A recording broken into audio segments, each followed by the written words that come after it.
Le ministère en charge de l'environnement à travers la Direction générale de la préservation de l'environnement et celle des eaux usées et excréta participe activement à la 29e édition du FESPACO.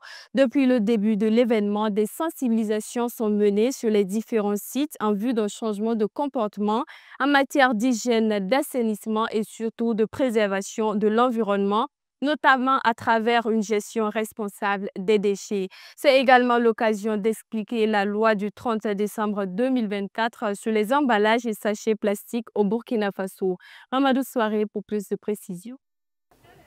La Direction générale de l'assainissement des eaux usées et excréta et celle de la préservation de l'environnement se partagent le même stand à l'occasion de cette 29e édition du FESPACO. Ces deux structures qui relèvent du ministère en charge de l'environnement sensibilisent les festivaliers en vue d'un changement de comportement en matière d'hygiène et d'assainissement.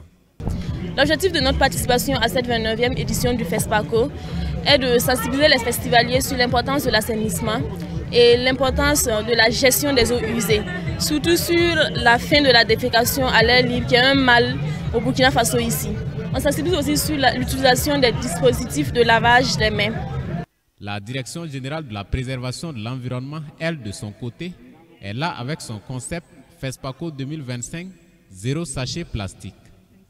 Des visiteurs de cette rue marchande de la place de la Révolution sont accostés et les dangers des sachets plastiques leur sont expliqués. Mais pas que, des alternatives au plastique leur sont en même temps proposées en lieu et place des sachets plastiques. L'occasion est toute trouvée également pour présenter la nouvelle loi sur les emballages et sachets plastiques au Burkina.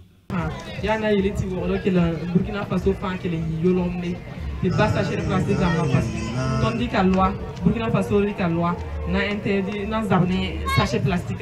Il faut dire que le Burkina Faso s'est doté d'une loi, la loi 045, sur l'interdiction d'utilisation, de production même d'abord, d'importation, de commercialisation, de distribution, de stockage et d'utilisation des emballages et sachets plastiques à usage unique qui sont inférieurs à 70 microns.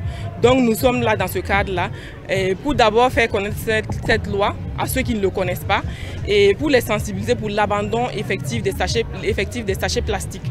Et ce que nous faisons, c'est que nous proposons en même temps, nous les encourageons à abandonner et nous proposons en même temps les alternatives, voilà, au plastique.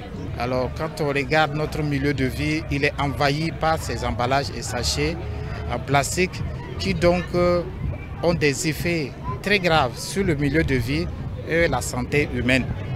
Donc nous invitons également tous les festivaliers, aussi bien que l'ensemble de la population de Burkina Faso, à s'inscrire dans la dynamique du gouvernement qui donc impulse aujourd'hui un changement de comportement et adopter des alternatives que nos ingénieurs, nos unités de production industrielle proposent comme alternatives.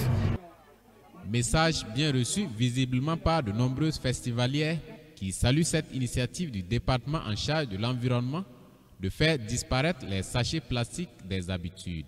C'est très bien votre initiative.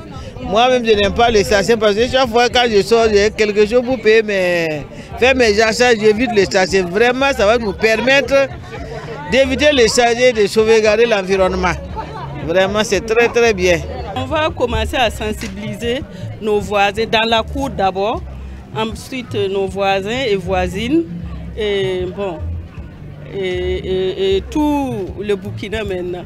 Après la rue marchande de la place de la Révolution, l'équipe du département en charge de l'environnement s'est déportée sur le camp fonctionnaire en face de la cathédrale où la gastronomie est proposée aux festivaliers avec le même message qui invite à remplacer les sachets plastiques par des sacs réutilisables.